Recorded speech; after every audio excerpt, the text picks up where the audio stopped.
Сайн байцаар үзэгчтэй парламент телевизийн дэлхийн тайм хөтөлбөр энэ 7 хоногийн дугаар эхэлж байна. Та бүхэндээ өнгөрч байгаа тухайн 7 хоногт олон улсад болсон онцлог үйл явдлуудаас таймлан танилцуулдаг. За энэ 7 хоногийн дугаарын эхэнд Дональд Трампын Ирантай холбоотой, Ормозын хоолой асуудалтай холбоотой энэ 7 хоногт хийсэн мэдээллүүдийг бид онцолж байна.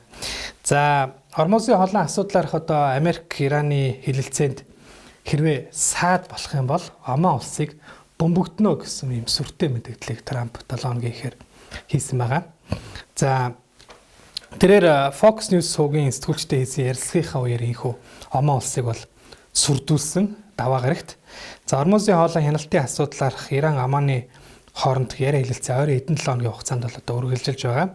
Яагаад энэ хоёр улс Ормозын асуудлыг хэлэлцэж байгаа гэхээр Ормозын хоолой бол энэ хоёр улсын усан хил байдаг. За тэгвэл даваа гарагт Ираны гадаад хэргийн яамны зүгээс Омантай зарлах хамтарсан мэдээлэлээр ажиллаж байгаа гэдгийг бол мэдгдсэн. Мөн Оман улс Америк Ираны мөргөлдөөнд бол төвийг сагсан байр суурьтай байгаагаа бол өмнө удаа дараа мэдэгдэж мөн түнчлэн Ираны зохилтод бол хэдэнтэй өртөжсэн юм улс байгаа. Гэсэн хэдиж Америкийн нэгдсэн улсын төрийн тэргүүн Дональд Трамп энэ хоёр улсын Ормозын хоолойн асуудлаарх энэ яриа хэлцээг бол төдийлөн таашаахгүй байгаа. За Ормозын хоолой хяналтад Америкийн нэгдсэн улс бол заавал оролцох ёстой. Тэрч бүхэл Ормозын хоолойг Америкийн нэгдсэн улсын нутаг дэвсгэр болгон зарлах ийм санааг бол дэмжиж байгаа Трамп өнгөрсөн 7 хоногт бол мөн илэрхийлж байсан байгаа. За тэгвэл энэ 7 хоногийн ихээр инхүү тэрээр хэрвээ Америк Ираны яриа хэлэлцээнд Оман гэдгийгч энэ улс саад болох юм бол тус улсыг бөмбөгднө гэж сүрдүүллээ. За Трампын хувьд бол Ормозын хоолойд хяналт тогтоох замаар Ираны эдийн засгийг боомлох ийм бодлогыг бол баримталж эхэлсэн. Харин Ираны тал бол тус хоолойг улс орныхоо геополитикийн маш чухал хөрөнгө гэж тодорхойлоод за үүнийг хамгаалахын тулд бол бүх хүчээ дайжлах болно гэдэг бол мэдэгдээд байгаа. За ер нь бол Ормозын хоолой өнөөдөр хоёр талын асуудлыг шийдэх юм гол хүчин зүйл болчиход байна.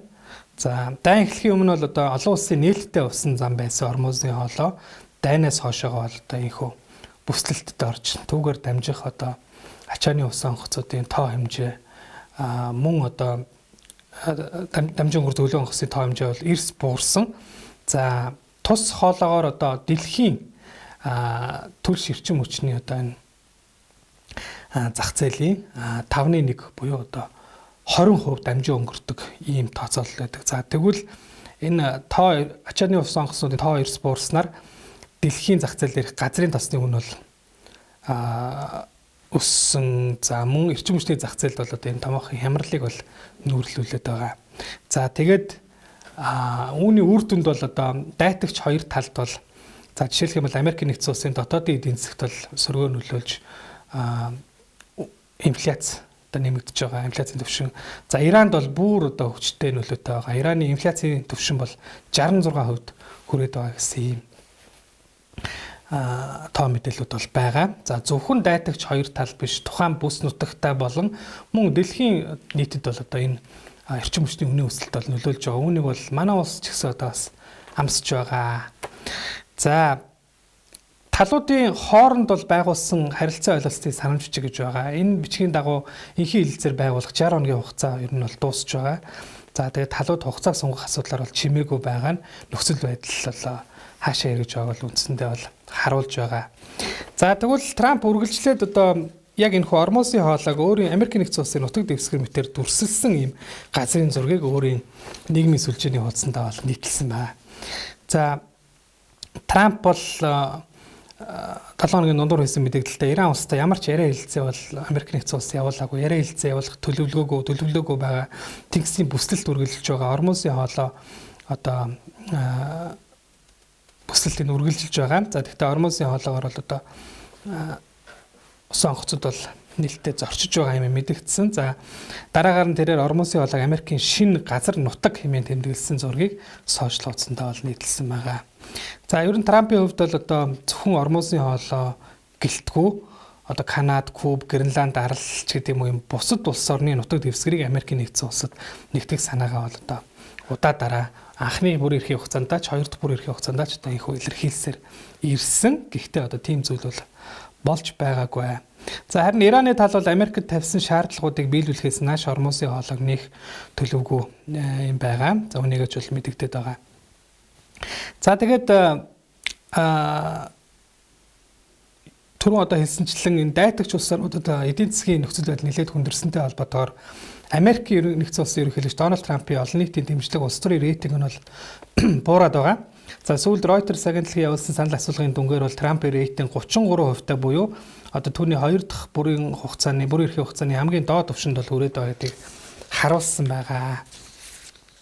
За тэгвэл Трамп одоо түрүүн та бүхэндээ бас хэлсэн Ираны эсрэг эдийн засгийг нь боомлох юм арга хэмжээг бодлогыг баримталж байна гэдэг. Тэгвэл үүнийг одоо тэрээр энэ 7 хоногт нээлттэй илэрхийлсэн байгаа. За Ираны эдийн засгийг сүрүүлэх арга хэмжээг авч хэрэгжүүлэх талаар хав гарагт мэдэгдсэн. За энэхүү мэдэгдэлтэй Иран Америкта тохиролцоонд хүрэх боломжоо бол алдсан. За тийм учраас урд өмнө ямар ч улс орны эсрэг авч хэрэгжүүлж байгаагүй эдийн засгийн дайн болон олон улсаас тусгаарлах арга хэмжээг Ираны эсрэг хэрэгжүүлнэ гэдгийг бол Трамп зарлаад байна.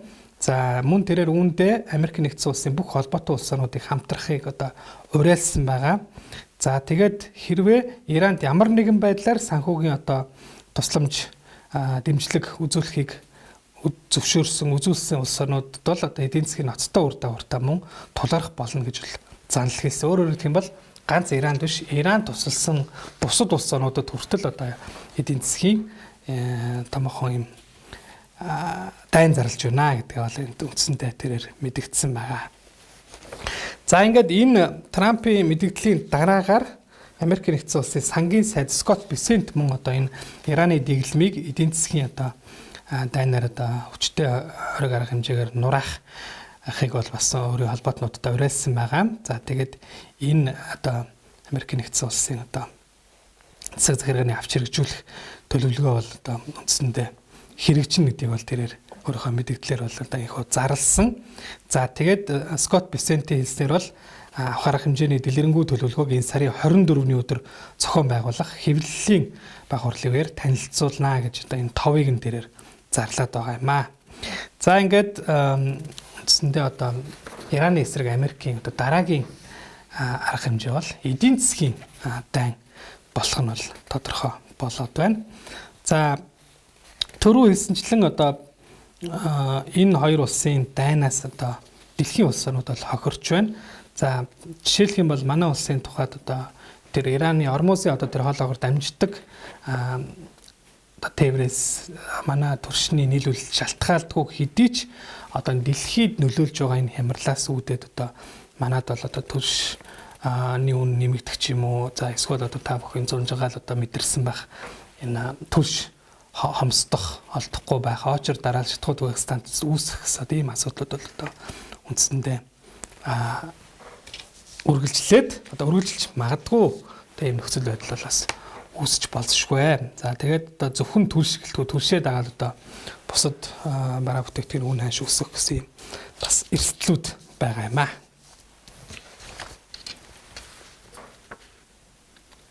За дараагийн онцолж байгаа үйл явдал бол Америк нэгдсэн улс болон одоо Солонгосын хойгтой холбогдлолтой энэ 7 хоногт болсон үйл явдлуудыг бид онцолж байна. За эхлээд өнгөрсөн 7 хоногийн Бям гарагт Өмнөд Солонгосын ерөнхийлөгч Ижемёны Умард Солонгос улсад одоо хандан хийсэн мэдээллийг бид онцолж байна.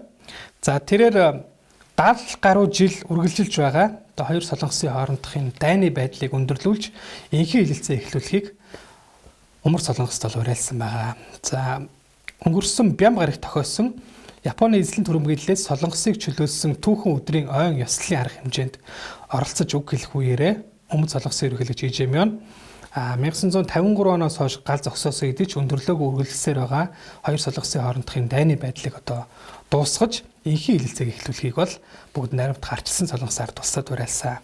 За тэрээр олонний өмнө хэлсэн мэдээлэлтэй нэг нэгнээ сүрдүүлсэн одоо энэхүү байдлаа зогсоож удаан үргэлжилж байгаа сунжирсан энэ дайныг зогсоох асуудлыг хилэлцэж эхлэхийг бол санал болгож байна. За энэхий хилэлцээрийг байгуулсан тохиолдолд Умар Солонгосын цөмийн засгийн хөгжүүлэлтийг хязгаарлах үр дүнтэй арга хэмжээгч мөн цаашдаа хилэлцэх боломж одоо бололцоо гарч ирэхийг үгүйсэхгүй маа хэмээн мэдэгдсэн байгаа. За хамгийн гол нь тэрээр ямар нэгэн урьдчилсан нөхцөл болцолгүйгээр хоёр улсын хоорондох энэ хүү инхий хэлэлцээг эхлүүлэхийг бол нөгөө талдаа санал болгосон. За тэгээд өнөөдрийг хүртэл түүний энэ хүү уриалгад бол Умар Солонгосын талаас ямар нэгэн хариу өгөөгүй одоо хിവэрэ нэм байдалтай байна. За харин эсвэргээр Дональд Трампын зүгээс энэ 7 хоногт одоо даваа гарагт эхэлсэн Америк болон Өмнөд Солонгосын хамтарсан уламжлалт томоохон хэмжээний өргөн одоо цар хүрээтэй зохион байгуулагддаг цэргийн сургуулалтын одоо эсрэг ийм мэдээллийг бол хийсэн байгаа. За тэрээр энэ цэргийн сургуулалтын цар хүрээг эрс багасгах даалгаврыг Америк нэгдсэн улсын батлан хамгаалах яамд даалгасан талаараа өөрийн нийгмийн сүлжээний хуудсандаа бол мэдэгдсэн байгаа. За үүнийхээ шалтгааныг тайлбарлахдаа тэрээр Америк нэгдсэн улсын одоо Ираныг цөмийн зэвсэг гүйцэтгэхийн төлөө хийж байгаа энэ дайнд Өмнөд Солонгос улс туслаагүйтэй холбон одоо тайлбарлсан. Мөн тэрээр уг Америк Өмнөд Солонгосын хамтарсан цэргийн сургуулалтыг өртөг өндөртөө зохион байгуулагддаг. За зардлынхын дийлэнх хэсгийг Америк нэгдсэн улс хариуцдаг. За дээрэс нь энэхүү арга хэмжээ нь бол Умар Солонгосын эсрэг маш зохисгүй дайсагнсан дохио өгдөг хэмээн одоо тодорхойлж ийм шүүмжилсэн маягаар бол одоо мэдээлэл хийсэн байгаа. За тэгээд цагаан ордонд одоо Трампыг одоо байх хугацаанд бол Умар Солонгос улс бол ямар нэг аюул занал хэл учруулаагүй хүндэтгэлтэй хандсан гэд одоо тус улсын удирдагч Ким Жон Унтай бол өөрийгөө маш сайн харилцаатай байдгаа илэрхийлж за энэ төлөвлөгөөт одоо Америк Өмнөд Солонгосын хамтарсан цэргийн сургуулийн бүрэн цуцлахад хэтэрхий оройтсон учраас одоо цар хүрээг нь багасгахыг батлан хамгаалахын одоо төрийн нарийн бичгийн дарга Пит Хексэд бол даалгасан байгаа.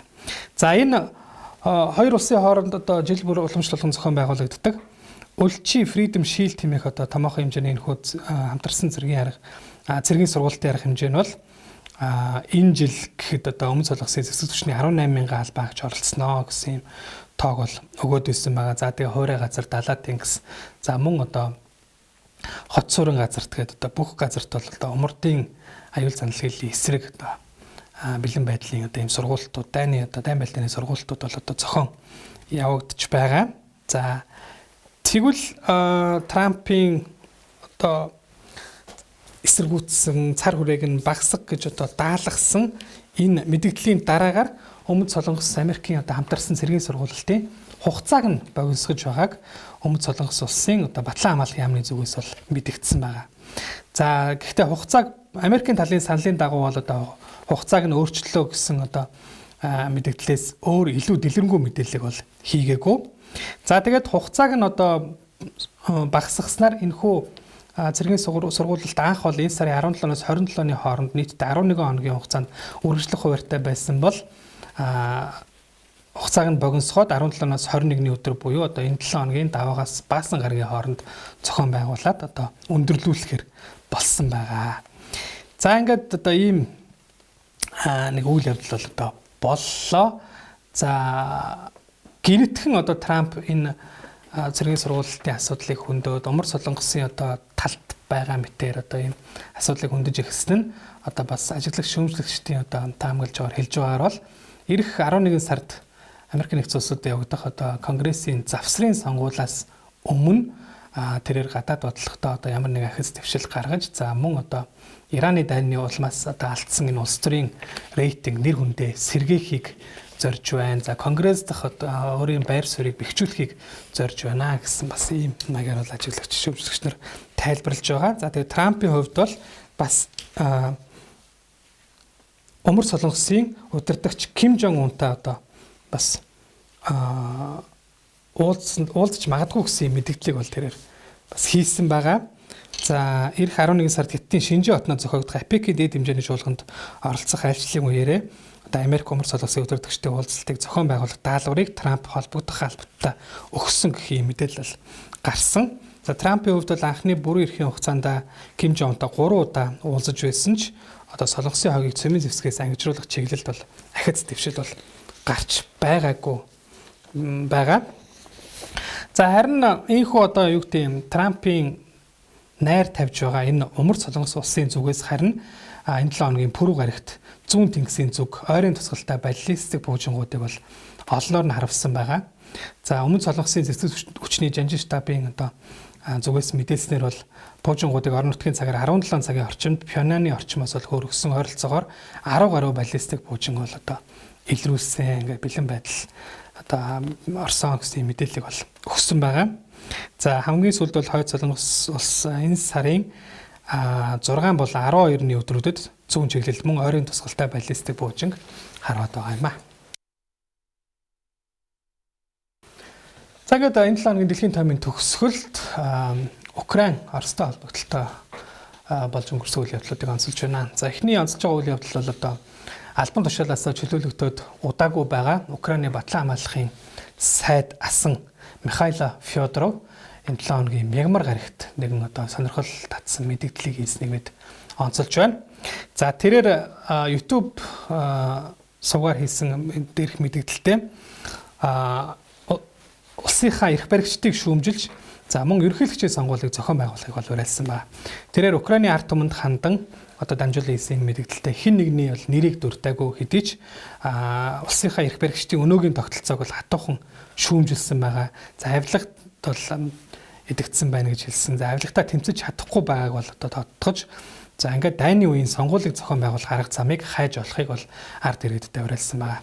За Фёдоров мэдээлэлтэй Украины ардчлал Оросд барьцаалагдах ёсгүй. Бид Европын чөлөөт улс хэвээр үлдэхийг хүсэж байгаа учраас одоо тэмцэж байгаа. Тэмч учраас дайны үед ч гэсэн одоо бүрэн дүүрэн арчилсан явцыг сэргээх боломжийг Украинд олох хууль ёсны аюулгүй бодит механизмыг бол бид олох ёстой гэд одоо сонгуул явуулахыг бол уриалсан байна. За өдгөө 35 настай Михаил Фёдоров нь 2019 оноос хойш Украины цахим хөгжлийн сайдын албыг хашиж байгаад энэ оны 1-р сараас 7-р сарын хооронд батлан хамгаалахын сайдын албан тушаалыг бол хашсан. За тэгээд тэрээр энэ албан тушаал одоо 6 сар байх хугацаанд бол одоо фронтод хэд хэдэн шинжилгээг хийсэн, төрөл бүрийн одоо дроны үйлдвэрлэлийг нэмэгдүүлсэн байгаа. За тэгээд одоо дроны технологи нэвтрүүлэх ажлыг бол амжилттай удирдах байсан ийм одоо улс төрч байгаа. За ингээд тэрээр одоо энэ 7 хоног тийм улс төрийн тоглолтыг бол одоо хийлээ. За энэ тоглолт нь одоо хаа хүрэх нь бол одоогоор бол тодорхойгүй байна. За харин Украины ерөнхийлөгч Зеленский түүнийг Украины армийн ерөнхий командлагч Александр Сирскийтэй ойлголцож чадаагүй гэсэн юм шалтгаанаар бол албан тушаалаас нь бол огцруулсан.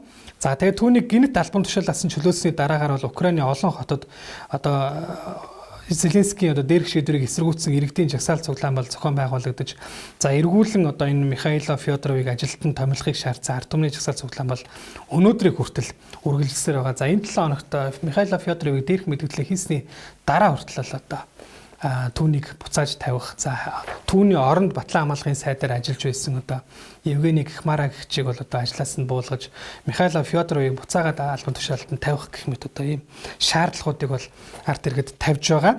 За харин эсвэргээрээ энэ 7 хоногийн одоо дундуур Украины парламент түүний ажлыг одоо орлон гүйцэтгэж байсан Евгений Кхмараг одоо Украин улсын батлан хамгаалахын сайдаар томилхыг бол одоо албан ёсоор баталсан байгаа юм аа. За Украинд сонгуул явуулж болох уугүй юу гэдэг бас юм асуудал гарч ирж байгаа. Түүний одоо энэ тавьсан шаардлагын дагуу. За 2022 онд дай эхэлснээс хойш Украинд бол одоо дайны хууль үйлчилж эхэлсэн. Энэ үеэр бол одоо ямар нэгэн олон нийтийн арга хэмжээ сонгуул гэх зэргийг бол хоригдсан байгаа. За дээрэс нь одоо Украины энэ дай эхэлснээс хойш Украины иргэдийн 4 сая иргэн бол гадаадад дөрвөн гарсан. За 4 саяын дотооддоо одоо орон гэргүү буюу одоо оршин суугаа газар нь тодорхойгүй болсон байгаа. За дээрэс нь 1 сая цэрэг бол дайтж байгаа гэсэн энэ тоо мэдээлэл байгаа. Тэгэхээр яг ийм дайнтай үед бол одоо сонгуул явуулахад одоо саналыг авах саналыг тоологч гэх юм уу энэ сонгуулийн үйл ажиллагааг зохион байгуулах бол хүндрэлтэй гэсэн юм зүйлийг бол ажиглагч нар ярьж байгаа юм аа.